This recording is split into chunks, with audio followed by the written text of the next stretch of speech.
क्या नवाज शरीफ यहाँ के चीफ मिनिस्टर नहीं थे? 88 के अंदर नहीं थे, 90 के अंदर नहीं थे?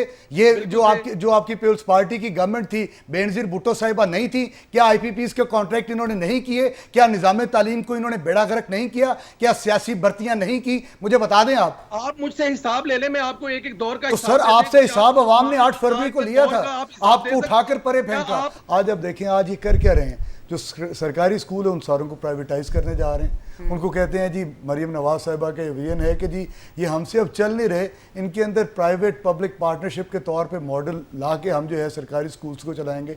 इसी तरह ये सेहत के मैदान के अंदर, अस्पतालों के अंदर ये पब्लिक प्राइवेट पार्टनरशिप करने का इरादा रखते हैं और डाउन साइजिंग कर रहे हैं। कह रहे हैं हमने कुछ इदारे ही ख़त्म कर देने हैं कि हम जो है जो एक्सपेंडिचर्स हैं वो कम करना चाह रहे हैं।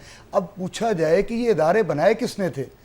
ये आपकी कोई ज़ाती जागीर नहीं है, जब आपका दिल करेगा आप इनको बेच के चले जाएंगे। सरकारी स्कूलों के अंदर जब उस्तादजा को भर्ती किया गया, आपको याद होगा, सरकार सियासी तौर पे उनको वो नौकरियां दी गई जो घरों में बैठे थे। आज सिंध के स्कूल्स के अंदर चले जाएं, अक्सर हम ये रिपोर्ट्स देखते हैं मीडिया के ऊपर आती हैं कि स्कूल बंद पड़े हैं, वहाँ पे गोश्त स्कूल्स हैं, टीचर्स हैं, वहाँ पे गायें भैंसें बधी हुई हैं, कोई टीचर नहीं जाता, लेकिन कागजात के अंदर उनको सैलरीज भी दी जा रही हैं और वो उनकी बाकायदा अटेंडेंस भी लग रही है। Same is the case with Punjab के अंदर भी ये हालात। लेकिन अल्लाह खैर करे, केपीके में तो ऐसा कोई मसला नहीं है ना। केपीके में बेचने के लिए लगा दी हैं, जरा ये बता दें मिनिस्टर साहब को, 5 यूनिवर्सिटियां बेचने के लिए लगा दी हैं, उनके कोई चांसलर वाइस चांसलर नहीं है, जरा ये बता दें। सर मैं आपको चैलेंज करता हूं, अगर इस तरह की बात है तो आप डॉक्यूमेंट्स के साथ आए, मेरे साथ बैठ के मुनाजरा कर लें।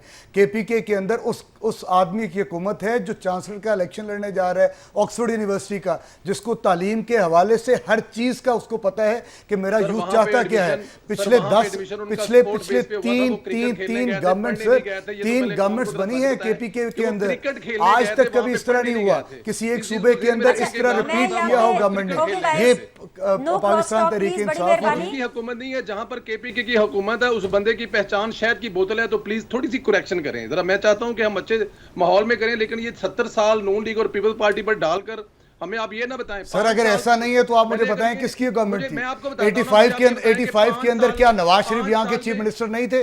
88 के अंदर नहीं थे, 90 के अंदर नहीं थे? ये जो आपकी पीपल्स पार्टी की गवर्नमेंट थी, बेनजीर भुट्टो साहिबा नहीं थी? क्या आईपीपीएस के कॉन्ट्रैक्ट इन्होंने नहीं किए? क्या निजाम तालीम को इन्होंने बेड़ा गर्क नहीं किया? क्या सियासी भर्तियां नहीं की? मुझे बता दें। आप मुझसे हिसाब ले लें, मैं आपको एक एक दौर का। तो सर आपसे हिसाब अवाम ने 8 फरवरी को लिया था, आपको उठाकर परे फेंका। आप स्टोलन मैंडेट लेकर आ गए। आपने एक ऐसी हुकूमत बनाई जिसके अंदर आपके पास मैंडेट ही नहीं है। तुलबा को इनाम देने की एक तकरीब हुई है 6 साल बाद पंजाब में। आज जो बच्चे पोजीशन होल्डर हैं उनकी तकरीब हुई है। आपके पास सिर्फ तशहीर के अलावा, एडवर्टाइजमेंट के अलावा कुछ नहीं है। मैं आपको अगर मैं बता रहा हूं, मुझे गलत साबित कर दें, बुज़दार साहब के दौर की कोई एक ऐसी तकरीब निकाल के मेरे सामने रख दें। आपको तारीख ने गलत साबित किया, आपको आज की यूथ ने गलत साबित किया। सर जी, शो शुरू करने से पहले बैरिस्टर साहब एंड संदेला साहब, मुझे लगा कि आज आपकी और पीपल्स पार्टी की बड़ी लड़ाई होनी है। ये तो आपकी और पीटीआई की लड़ाई हो गई। जहां पे पाकिस्तान तहरीक इंसाफ हो वहां लड़ाई ना हो, ये तो हो नहीं सकता ना। नहीं आप लड़े, मुझे था आप पीपल्स पार्टी से लड़ेंगे,